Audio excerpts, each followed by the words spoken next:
All right, class, we're going to extend what we've been learning as we start this battle for story problems or translating word problems into mathematical sentences. And so if you go up here, let's go ahead and head our paper. We're going to start on section 1-6 today, and it's called Translating Problems into Equations. Now, what is a word problem? Now let me go ahead and pull this out. I don't really think you need to write it in your notes. Just kind of realize what it is, and I think we know that already.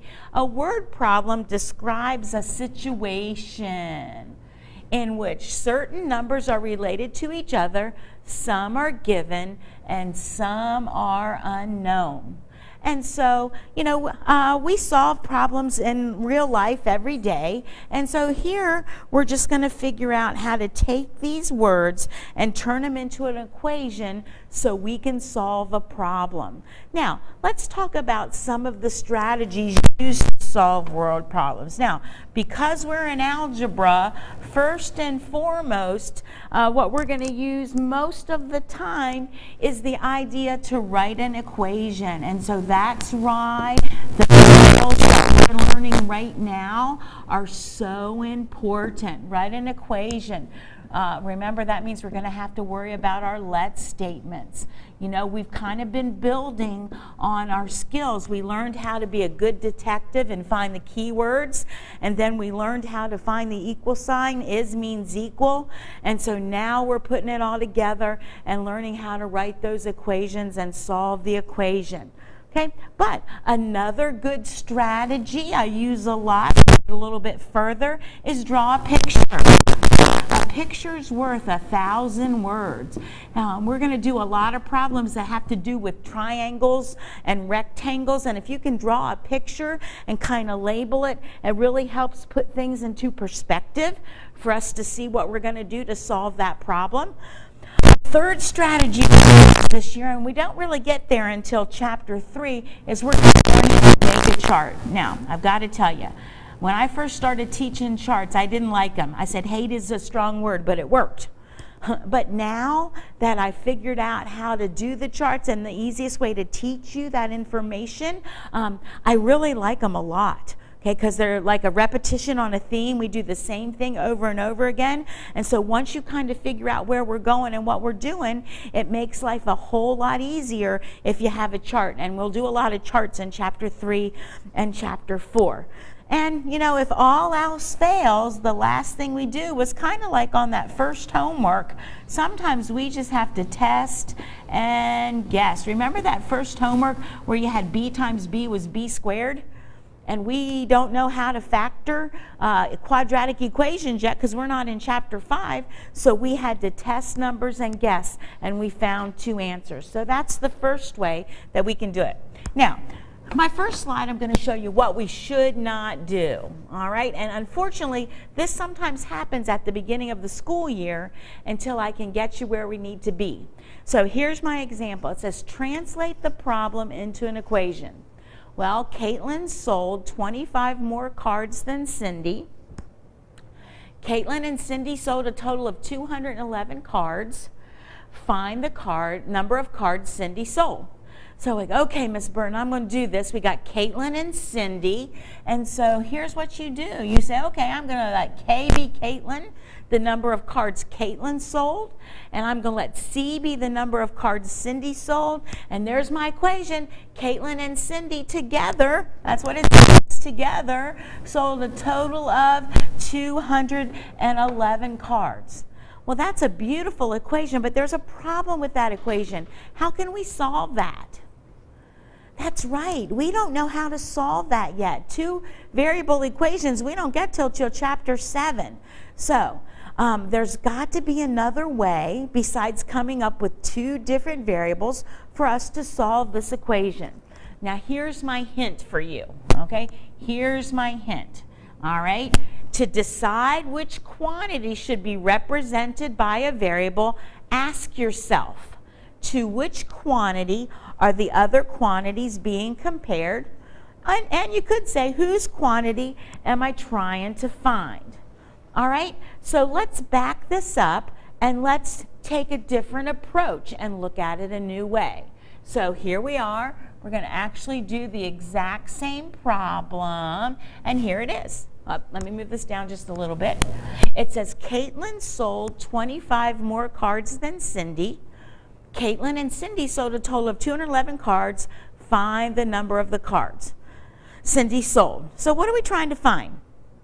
Yeah, we're trying to find our unknowns. Step number 1, okay, is the unknowns for Caitlin and Cindy. Now remember, we're working on a 3-step plan, okay? We're working on a 3-step plan, okay, and those are written in your book, and we've talked about them. So step number 1, what are we trying to find?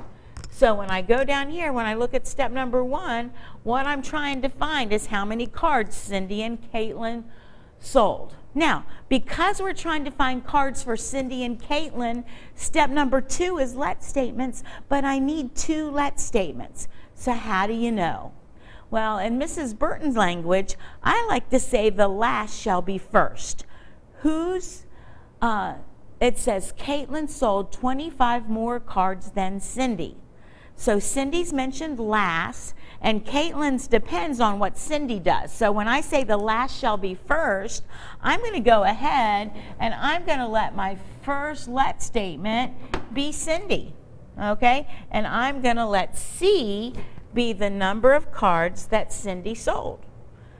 Now, usually when we're going through here and we're doing these problems in section 1.6, the first sentence is where I get my 2 let statements from.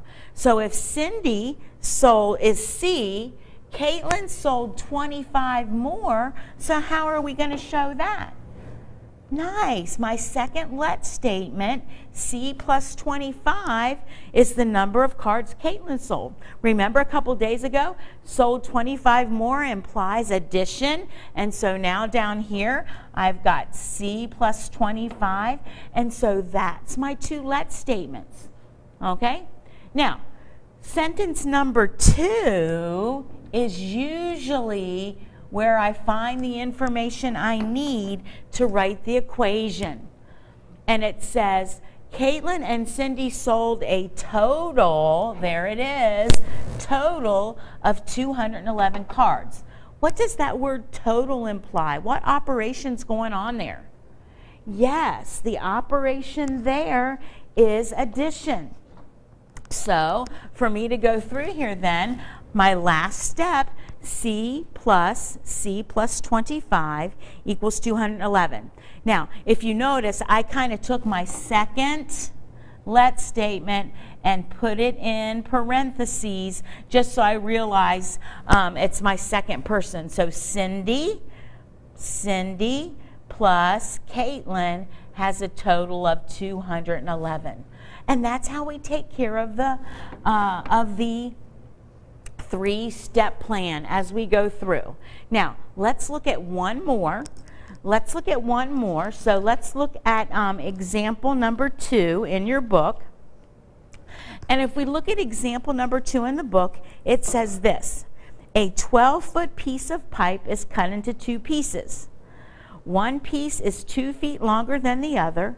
What are the lengths of the pipes? So, step number 1. Well, remember, the last sentence usually tells me what we're looking for. So we are looking for lengths of pipes. That's what we need, okay? Step number 2, our let statements. So let's go back and read. It says a 12-foot piece of pipe is cut into 2 pieces. 2 pieces means 2 let statements.